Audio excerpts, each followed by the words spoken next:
Hey everybody, and welcome to this edition of Let's Talk Adult, where you come to hear smart talk about sex. And when you think about smart talk about sex, there's only one person you can think of, and that has to be the king himself, my partner in crime, Glenn King. Glenn, give us your opening remarks, and please then introduce today's guest.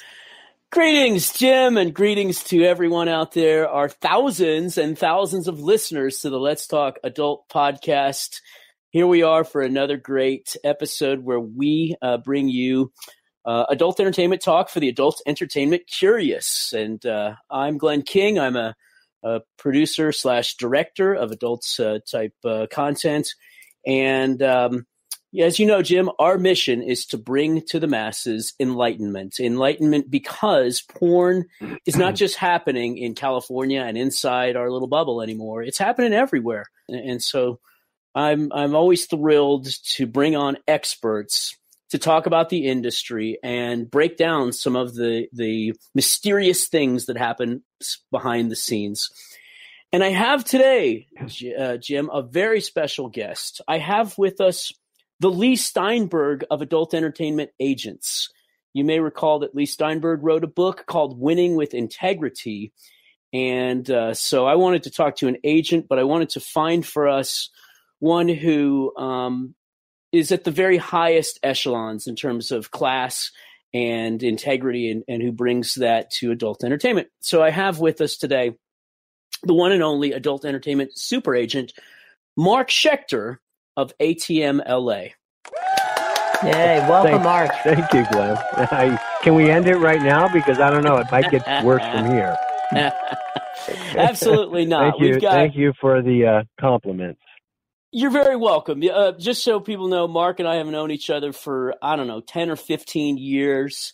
Correct. We met before he was an agent. He was actually doing a web project with Bree Olson, and I was friends with Bree and her agent, and we all got together to negotiate a contract. But Mark and I go way back, and I can absolutely say that he is a man of integrity, and he's an agent that both clients and producers can trust. So let's get right into it here with you, Mark. Just start by giving us some background on yourself. Tell us the story of how you got started in the business and how did you become an agent? All right. Well, I'm going to try to keep that as short as possible because it is a long story. It spans over 20 years. I actually am entering into my 20th year in the adult entertainment industry, and started from just a conversation at a poker table about 20 years ago. And actually maybe a little longer, 21 years ago or so, when I actually had that conversation. I was in the casino business for close to 20 years prior to this. Started as a young kid and got all the way up into my late 30s and early 40s, and was looking for something different. And I found it at a poker table and sitting next to a guy that I had known for a little bit. And we did that old conversation. What do you do? What do you do? And he said back in 1998, I do internet marketing and I make money on the internet. And I was like, whoa, that's what is that? How do you do that? I mean, and that, long story short, led to a interesting partnership that about 12 months later, I was able to walk away from a 20-year career in the casinos and never looked back. And I started actually doing just affiliate marketing and website traffic and sending, internet traffic to porn sites and, just setting out buckets and collecting money back in those days. And that evolved to a couple other partnerships that led me into production. And I actually ran the back end of a production company. So I did everything from post-production to publishing, distribution, sales, marketing. I did that for about 14 years or so, maybe a little less than that. And then I sold off to one of my ex-business partners and decided to purchase a already existing adult talent agency. This was about 6 years ago. And Why? Why did you do that? I did it for an exit strategy. I was in partnerships, in and out of several partnerships in my last 20 years, in terms of prior to the agency. And I felt that the agency was an area that I can get into. It was a small enough sector for me that I could financially get into and get into and make a difference and make some money and maybe walk away in 3 to 5 years and get somebody else to run it, and I would sit back and semi-retire. Well, 6 years later, I'm still at it. So my original plan did not work. Because you love what you do. Well, yeah, I do love what I do, but, unfortunately, everything's volatile in our industry. And I would say 3-4 years into this thing, things kind of plateaued. So my growth, because I bought the agency at a kind of a low point in the agency that I bought, and then I was able to grow it, but it plateaued to the point where I wasn't at a point that I could walk away and, still make some money off the thing. So I'm still at it. And I've got some, exit strategies that I'm working on, and things are actually doing really well this year and the last couple of years. So, I'm still enjoying it. I'm not spending as much physical time in my office anymore, which is a 2.5-hour commute by train each way. I only go in there now once or twice a week when I have meetings. I have a full staff that pretty much handles everything. So yeah, I've got it dialed in now where it's nice and comfortable. Why do you think that you've plateaued, which isn't uncommon? I mean, I think every agency right now would say that they're not seeing the kind of growth that they did 5 years ago. What do you think has changed? Well, production numbers in general are down. I mean, if I look at what I thought was the market share 6 years ago, I would say the market share today is about 70% of that. So, my numbers are directly related to how much production there is, and if production is down, then I'm going to lose a share of market out there. So that's one factor. Another factor is, there's just always still competitors popping up that, I'm not saying that that's good or bad, but they do tend to take some of the market share away in terms of model management, because there's only so many models that are out there. I mean, it's not an infinitive number that, you can just keep adding. And plus the agency itself reaches a saturation point in terms of a threshold of efficiency in terms of managing the number of models that you have. And I actually happen to have the largest model base of all the agencies. Yeah, I have another theory I'm going to throw out at you in a moment here about decentralized production versus centralized production.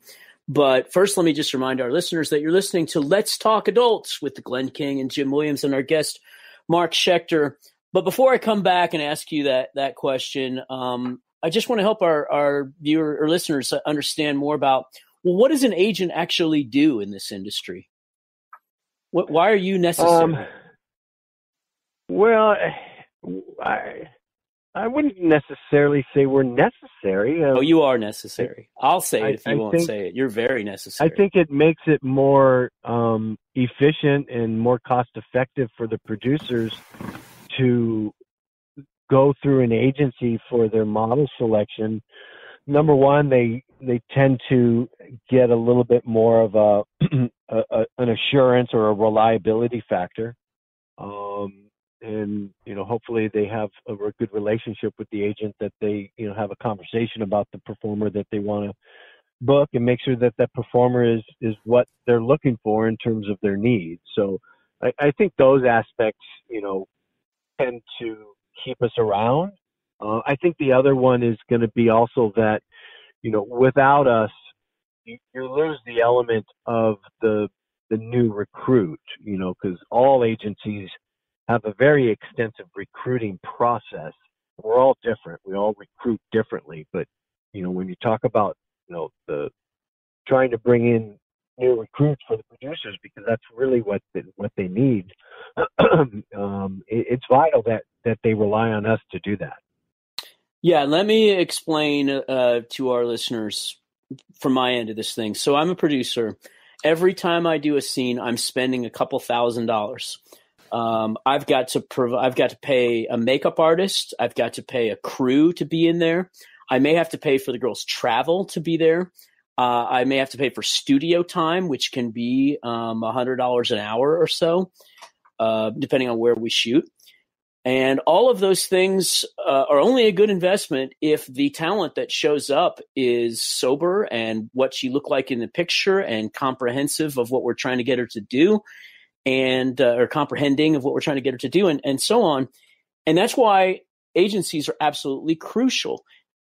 If I got contacted today by somebody who looked like Pamela, like a young Pamela Anderson, who said, "Hey, I just want to let you know I saw you're on. I've seen your productions and I've never done porn before, but I really want to work for you," I'd be excited, but very skeptical, because I don't know I don't even know if the person contacting me is the actual girl in the pictures.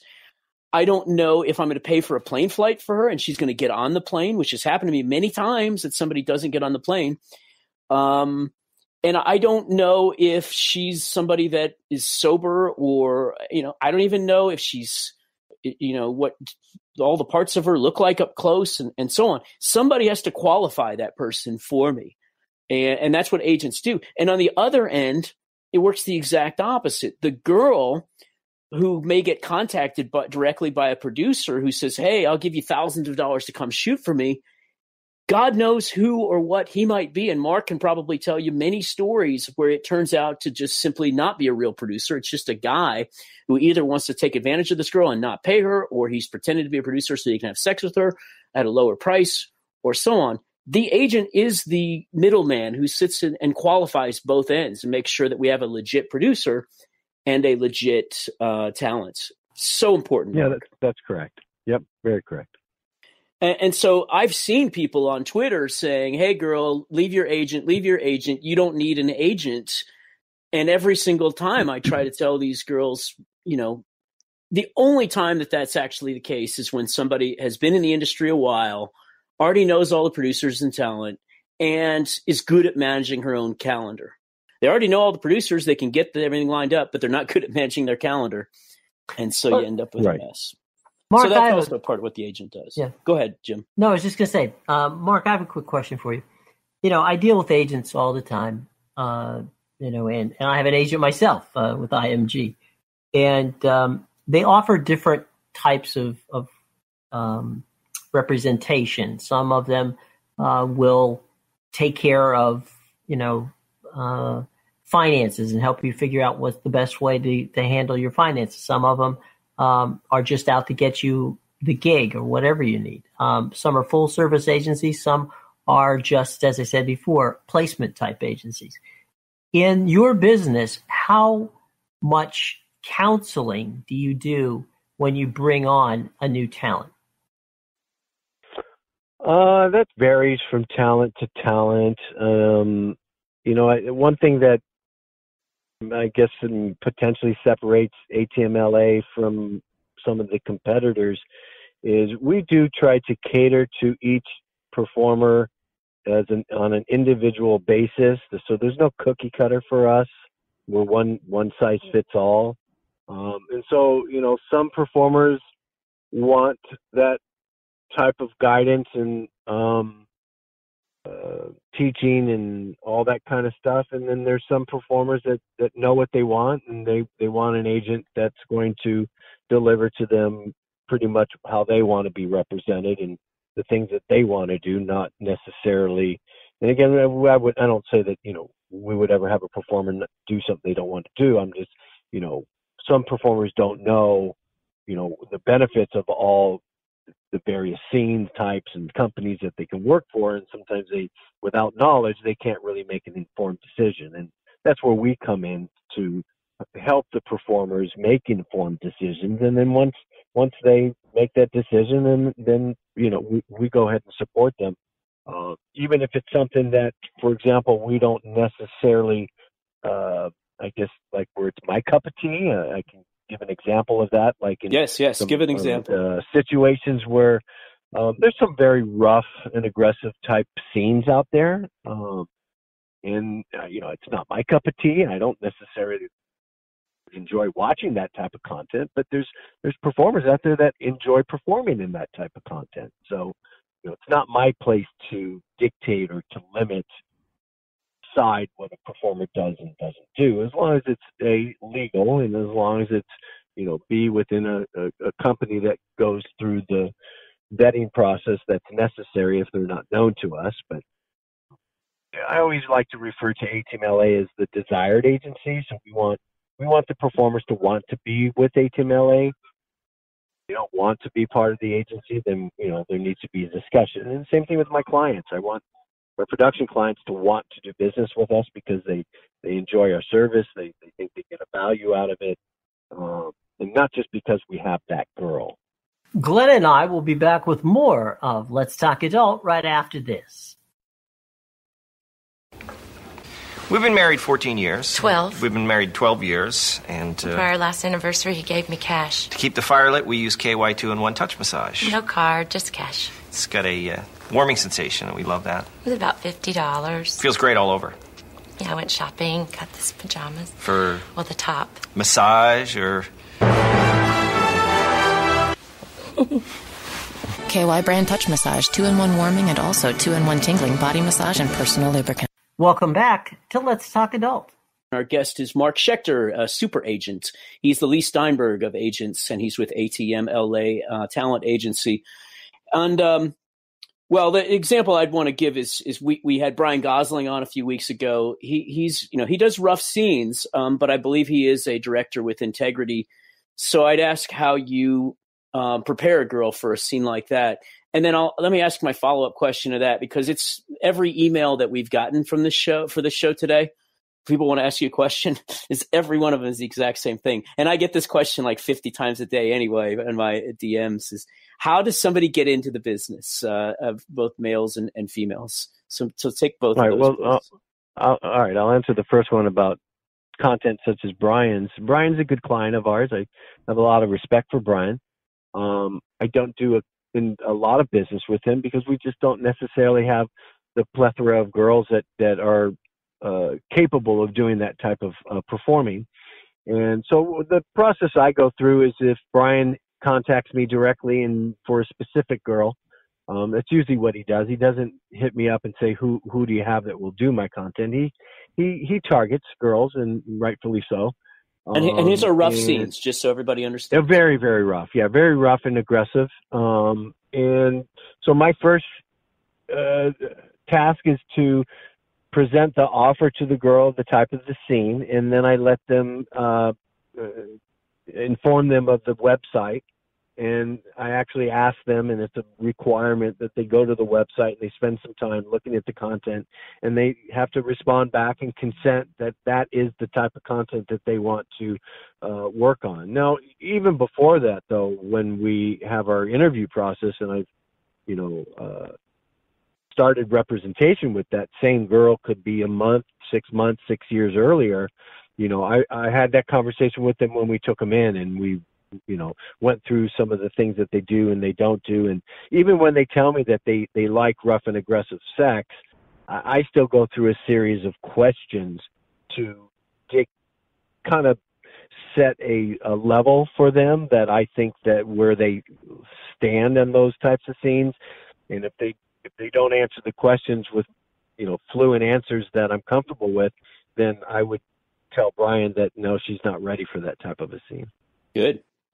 Moving on to your second question, how does somebody get into the industry? It's very difficult. I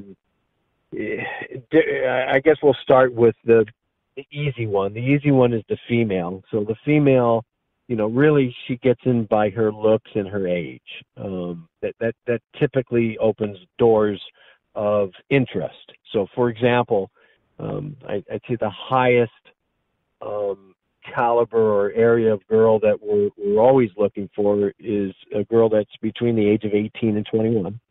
And when she's at those age brackets, then, we take a look at what she looks like. If she's in a body shape and size and desirable for our producers. And, I produced for 14 years, so I know what they're looking for.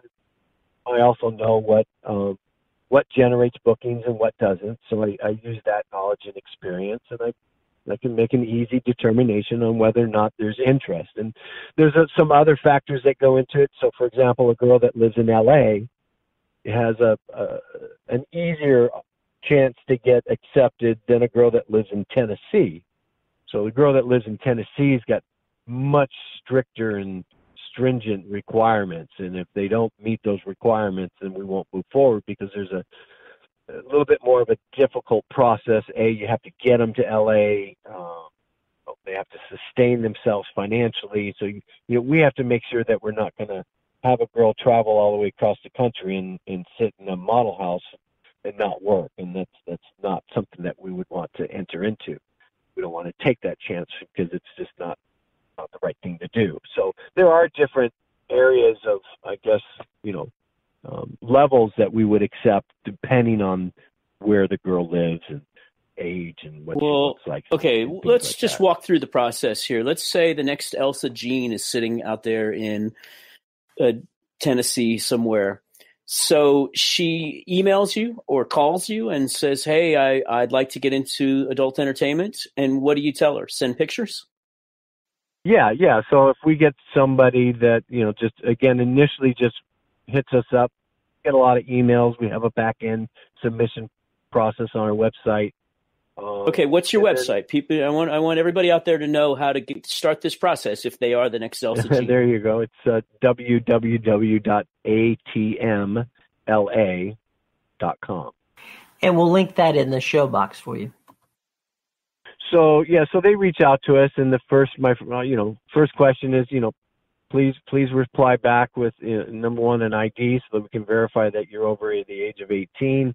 Please include a handful of pictures, both front and back, nude, so we can take a look at you, and then give us some basic information such as where do you live, how old are you, are you able to travel, et cetera, et cetera. And that starts the process, and it's either going to get a one of two responses. Typically, it's I'm sorry I can't assist you, or we would like to talk to you further about potential representation. So then do you say, send me a video of you in action? Before you fly a girl out to LA, how do you know that she's going to be worth it? I could tell just by looking at them. Yeah. Talking to him on the phone as well? Talking on the phone is more of a kind of a the term I'm looking for. It kind of seals the deal for us. Obviously, if once we do have to have that phone conversation. We also have a live Skype kind of an interview process, so we make sure that it is the girl that's sending us the pictures.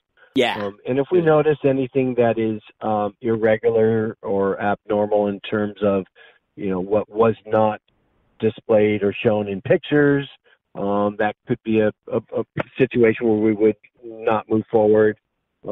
If maybe in the phone conversation we sense that there was maybe some drug issues or alcohol issues, and we can always kind of tell if somebody's three sheets to the wind, or just not coherent. We get that all the time as well. So that could also end it right there. We would not move forward. But generally speaking, if they pass the photo test and the basic information that we're looking for, and they pass the phone call or the Skype interview process, and then we would move forward into bringing them out to LA. So then when the girl comes out to LA, A, where does she stay? Do you provide housing? And then B, is she going to get work right when she shows up, or is her first trip out there to do some go-sees? No, we don't bring them out until we have at least anywhere from two to five pre-booked scenes that we're assured that the girl's going to at least come out here and start working right away. So that's first and foremost. So we do always get some pre-booked scenes. When they come, in terms of where they stay, for the most part, we utilize several various model house opportunities that are out there. So there's several people that manage and run model houses. So they basically rent a room. And then they stay with other girls in the model house, typically sharing information. In a lot of cases, really useful for them to be around other talents. Yeah. Okay. What about? There's there's different various forms of these model houses. I mean, we have contacts with, the traditional model house where there's 4 rooms and could be two models to a room, and they're all nice, happy, communion there in terms of their living situation. And I've got some arrangements where I've got, just industry people. They could be production people. I've got a production manager where they own their places and they have 1 or 2 bedrooms that they rent out. And, sometimes we'll place girls in those situations as well. Okay. So I'm going to ask you about the guys as well. First, of course, I want to remind people you're listening to Let's Talk Adult with Glenn King and Jim Williams and our guest, Mark Schecter. By the way, before I move on, at some point when you talk to the current Elsa Jean, we'd like to shoot Elsa. And I think it's an interesting thing because Danny, who works for you, has spoken to her on our behalf, I think. And she said, well, that's not the type of scene that I like to do. And maybe the problem is actually on my end in that I need to sit down with Danny and explain to him what we actually do, because there's a lot of misperception that my company shoots. People tend to think because we're called mean bitches that we shoot these dungeon scenes mostly with tying up and bondage and whipping and stuff like that. But we don't. A lot of what we do is hot young women seducing older men and using them as sex slaves, which is kind of the specialty of the current Elsa Jean. So, and if I could ever sit down with Elsa, I would explain that to her and she'd probably say, oh, well, shit. Yeah, I want to work for you.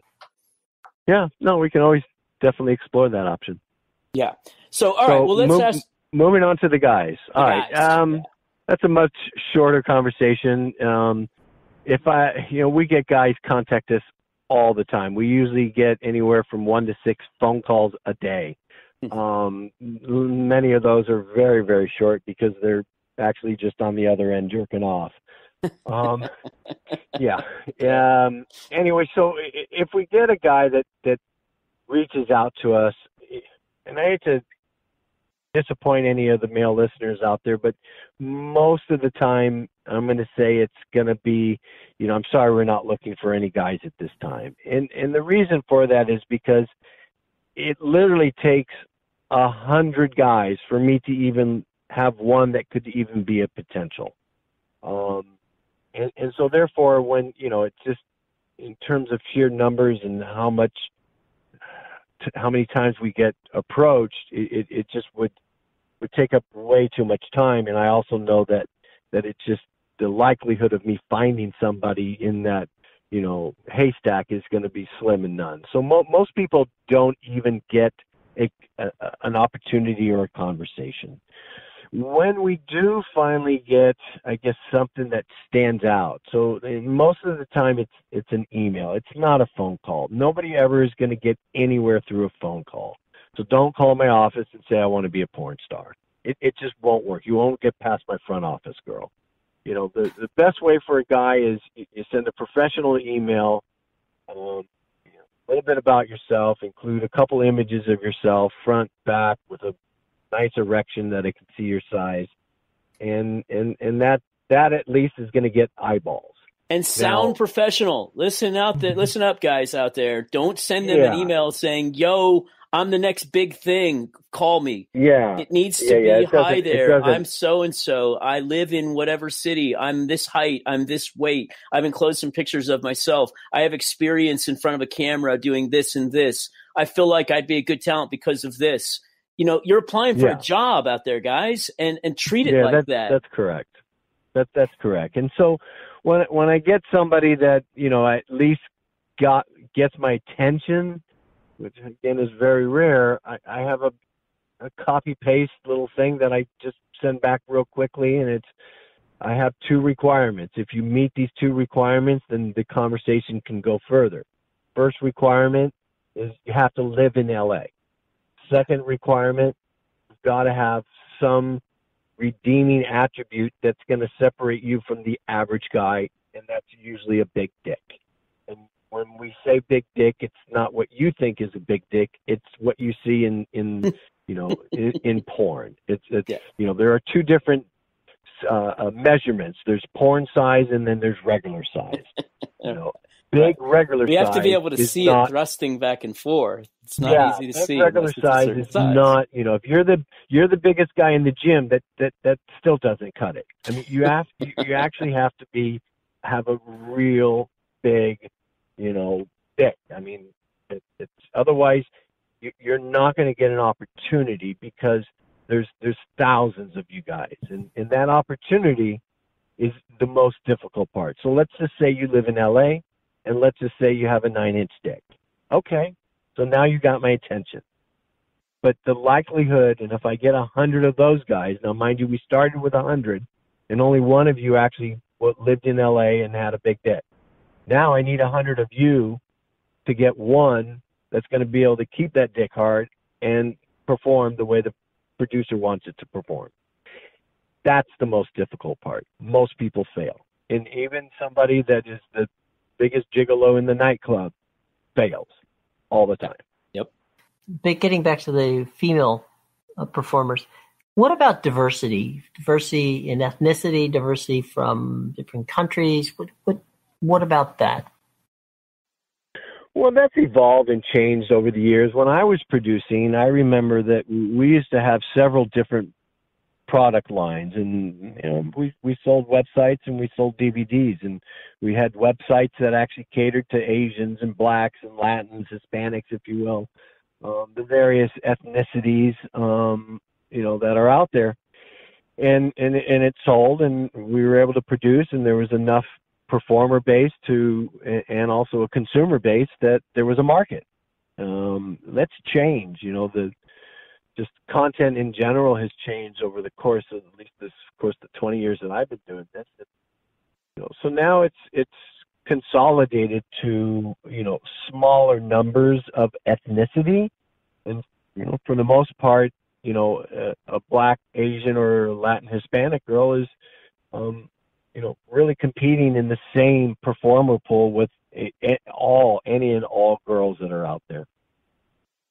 Why are there so few big-breasted, curvy black African-American women in the industry right now? There used to be, so many Vanessa Blue types when I first started in the industry, and now there are kind of none. None that actually are in the active West Coast talent pool. Yeah, I mean, that's a very accurate summation of where we're at nowadays. I think it's a matter of, what's selling out there and what the producers are shooting and what they're selling. And I think it's condensed to the point where it's a lot more, I want to say whatever the opposite term of diverse. It's just the numbers are not there anymore. So, years ago, any girl really could make it in the porn industry because she could just have sex and it would sell. There was a tremendous market for commercialized porn, but now the market is different, and it's more about personality. So if that black, vivacious, curvy girl has the ability to generate a fan base and a user base, then she's going to get work. So really, it's not a matter of ethnicity. It's a matter of, what's selling. So it's, well, I think what you're saying is it's kind of chicken and egg in a sense, because there aren't that many companies that are shooting lines that are centered around African-American, busty, curvy women. And then because of that, the African-American, the cream of the crop ones that fit that description of the curvy ones aren't coming to LA to shoot because there's not enough work for them. And if they were here, there might be more work. And if there were more companies shooting it, there might be more girls coming. But in the meantime, they're finding other ways to make money.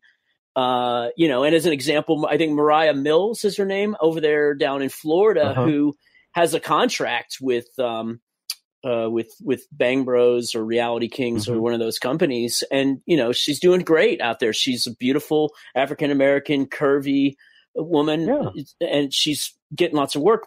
But I mean, her work is through the exclusive contract that she's got, right? Supply and demand type thing.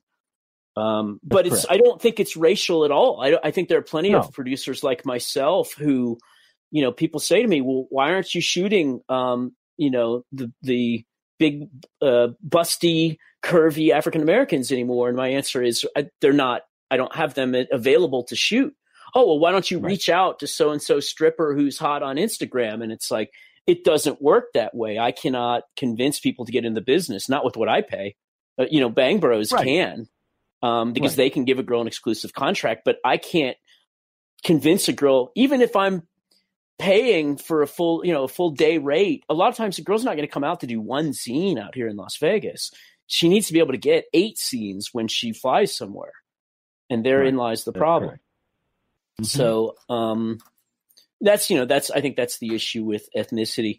Hey, let me ask you before we start running out of time here about, so there was a ruling recently, state of California labor board ruled something with LA Direct Models. And I don't expect you to comment directly on the case, but I believe it involved something about how, the agency had been accused of improperly charging girls for some of the services that the agencies were offering, third-party services that were being provided, like housing that we talked about, or photography. And then also there was some concern that the labor board had about content trades, which is a very murky gray issue in our industry. What I really want to know is, how is this affecting you? Does this ruling change the way that you'll do business going forward at all? No, it doesn't have any effect on how I do business. I can address the one issue regarding the model housing, billing, and things like that. I guess that could be a potential liability, because the state of California does require us to have our list of fees that we charge, listed in our contract. And I guess there's a concern or an issue related to model housing, and it's only because, if you have an internal, your own model house, and we don't have our own model house, so that's why we don't have that situation. But because our models will go into somebody else's model house, and their payment to the owner of that model house is direct to them. We don't have any involvement in that. But in the case where you own your own model house, and a lot of agencies do, so LA Direct is not the only one that has interest, I guess, in a model house, and that we used to, but it just became a problem center for us, so we changed the way we did it. But when you do have that service, and it's your model house, and you're paying the rent or mortgage on that, then you have to collect from the performers the rent that they owe. Right. And the way the nature of the business is, sometimes girls, get paid same day, and sometimes girls get paid and they get paid 2 weeks later. Well, if they get paid 2 weeks later and they need money today, then typically agents will advance payments to them. I advance payments to my performers all the time for testing, or maybe they need money to go buy wardrobe or something like that. And of course, I expect to get paid back, and I typically always do, unless a model skips out on me. But in the case with these model house situations, if you invoice the model for a model house fee, and that fee is not listed on your license approval with the state of California, then that could be a problem. Yeah, let me just clarify for our listeners what we're talking about here. So a model might work 5 scenes and have $5,000 coming to her, and that money may go through the agency to get to her. But then when she gets her check, it's a lot like, you work in your first job and all of a sudden you see all these taxes coming out and you're like, what? This is so unfair. That's what it can look like to a model who has been in town for a month and has $1,000 coming out that has been advanced to her to pay for her to place to live, has some money coming out that was used to pay for her test, and maybe money was advanced for her photography, or maybe money was advanced for rides. A lot of them don't have a vehicle. And so they get confused. They get this check that's way smaller than they expected, and then they start screaming that their agent ripped them off. And it's not the case when you're dealing with the high-end agencies. None of them could stay in business very long if they were going to be ripping girls off. So that's what Mark's talking about here. Yeah. You know, so there you go on that one. We're getting, close to the end of our time here. So I just want to maybe go to a little bit of a lightning round here. Just a few questions for you. When a talent chooses not to do interracial scenes, is that racism? No, it's personal preference. Yeah. Talents people are contractors. They're contractors. They're not the type of employees where Mark can say, you have to go here, you have to go there. And this goes through mainstream movies as well. When Tobey Maguire gets booked for a scene, he can ask, well, who's my female co-talent that I'd be working with that I have to do a makeout scene with? And maybe he'll decline to work with that person, and nobody gets to even ask why. It's just it. So yeah, I agree with Mark. How do you protect your talent from getting injuries or being abused on sets? Well, when we make a booking for a performer with a director, producer, it's always with a known director or producer. So, we're always comfortable because of their long-standing relationship and track record and history. So we're never concerned about those areas. If we ever get involved in a new director or a new producer, I always have a policy of requiring references, and that does cause a little bit of a chicken and the egg situation, because the new director producer says to me, well, how can I get started and give you references if you're not even going to let me get started? And I always suggest to them that, that they're going to have to get some type of an approval with either some other agency or go through direct means with unrepresented models, and at least build a body of content that you can prove that you're producing for commercial purposes, and that you have a reputation of being professional on set, and that this is for business purposes and not for pleasure purposes. And in my experience in doing this for a long time, I can tell you that the guy that calls me up and says, I'm just starting out, and I ask him for references, he says, well, I haven't done a scene yet, and I can't view his content, and it's not out there. I can guarantee you his intent is not for commercial purposes. All right, last question, and then I'm going to wrap the show up with a little mini rant that's intended for all those guys out there who want to get into the business. So I had lunch with a producer the other day, and I was telling him about this talent that we just shot, and she, I said, boy, she's fantastic. She's here in Vegas. You should shoot her. And he said, well, we did shoot her, and she was very disappointing. We didn't think her attitude on set was very good. And I said, boy, that's a surprise. What went wrong? And he said, well, we got to the part of the scene where we were doing wrestling, and all of a sudden she acted like it was a big deal that we were going to have her do some wrestling. And I said, did you tell her agent in advance you were going to do wrestling? And he said, no, but it's not a big deal. And I said, well, to some girls it is a big deal.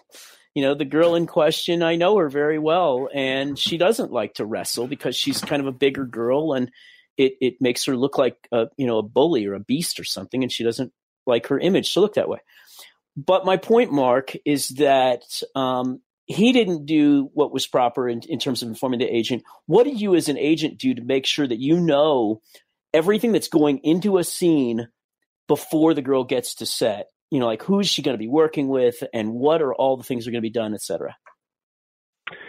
Well, we do a pretty good, thorough job of vetting out each and every booking that we make. And again, I rely on my relationships with the people that I'm dealing with, because I deal with them day in and day out with their bookings. And, most, if not all of my regular clientele that I do regular business with will always inform me if it's something that's just not your normal vanilla type of scene, like if it has, wrestling involved, or if it involves them jumping into a pool, or if it means it's an oil scene where they have to put some type of oil on. I mean, there's so many different factors that require disclosure so that I can properly disclose it to the girl and make sure that she's not, going to have a problem with that type of activity that's on set. So, we do our best, but there is always going to be a situation where there's communication errors, some not intentional, but they happen.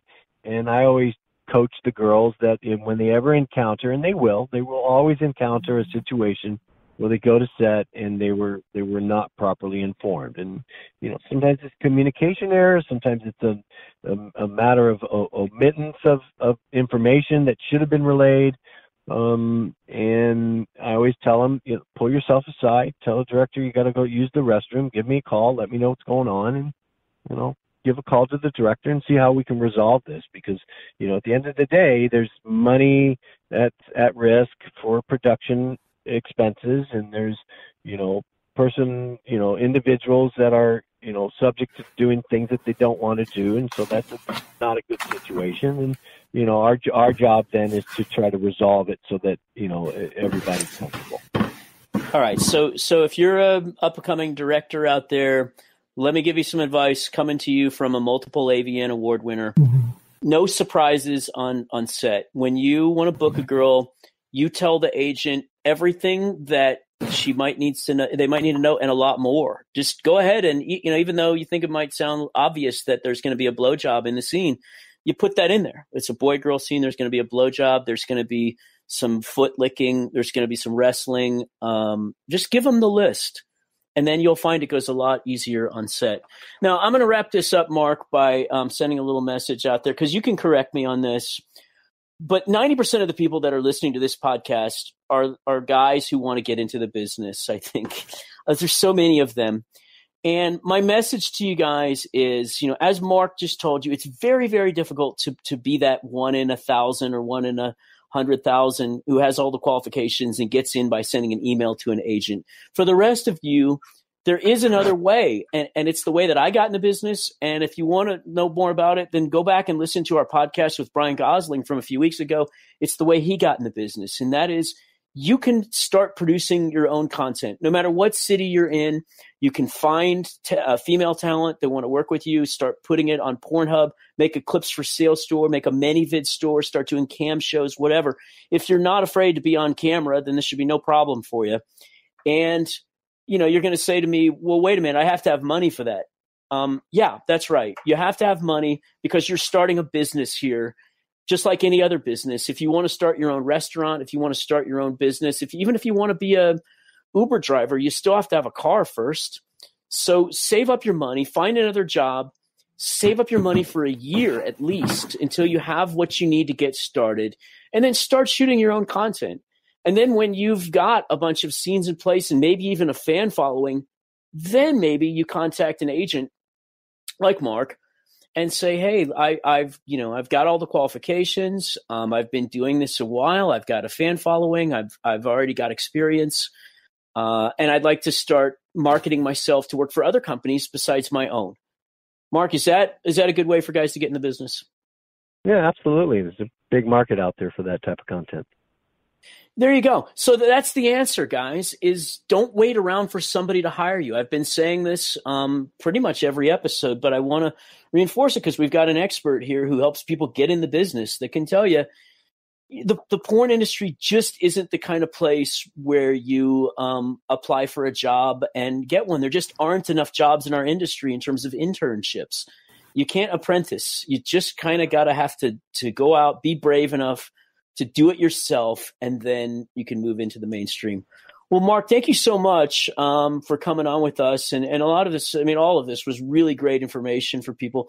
Tell everybody one more time, your website and how to contact you, regardless of whether they're a producer that wants to hire your talent or whether they're talent that wants to get into the business.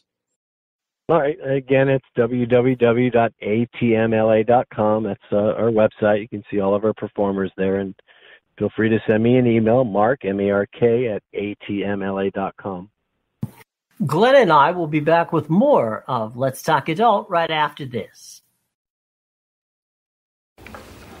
We've been married 14 years. 12. We've been married 12 years. And For our last anniversary, he gave me cash. to keep the fire lit, we use KY 2-in-1 touch massage. No card, just cash. It's got a warming sensation, and we love that. It was about $50. Feels great all over. Yeah, I went shopping, got this pajamas. For? Well, the top. Massage or? KY brand touch massage, 2-in-1 warming and also 2-in-1 tingling body massage and personal lubricant. Welcome back, everybody. Now, if you have not yet taken the opportunity to subscribe to this podcast, first of all, shame on you. Second of all, we make it very simple. Go on out to the iTunes store. Why? Because we are very pleased to be part of the Apple Podcast family. You can go to Google Play because we also are part of the Google Podcast family. You can go to Spreaker, Stitcher, Spotify, YouTube, and very soon the TuneIn app. But you know what? Best thing to do is search.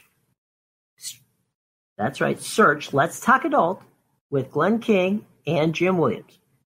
Let's Talk Adult with Glenn King and Jim Williams. Hit the favorite button or the subscribe button, and each week you'll get a brand new edition of the podcast sent to your tablet, to your phone, or hopefully to both. So please do that today. We greatly would appreciate it. Now, if you have questions, comments, or suggestions, and you want to get in touch with us, that's simple to do. Just go to letstalkadult@gmail.com. That's letstalkadult@gmail.com. Send us your suggestions, your comments, your questions, and we will get right back to you on that. And hopefully we'll be able to ask some of those questions on the podcast. All right. So as we wrap things up on this edition, Glenn, why don't you give us your thoughts for the week? This quote is from the great Oprah Winfrey, who I think a poll showed is the most admired woman in America. And she says, real integrity is doing the right thing, knowing that nobody's going to know whether you did it or not. And there you go, people. That's why we had on here with us today the Leigh Steinberg of talent agents, the man of integrity. And I'm sure that you could see and understand, having listened to him, no matter what business you are, no matter what you do, your integrity is absolutely the most important thing that you've got that can sustain you in the long run. So do the right thing, whether everybody knows about it or not. So there you go. Thank you very much for listening, everybody. Glenn King, Jim Williams for Let's Talk Adult. We'll see you next time.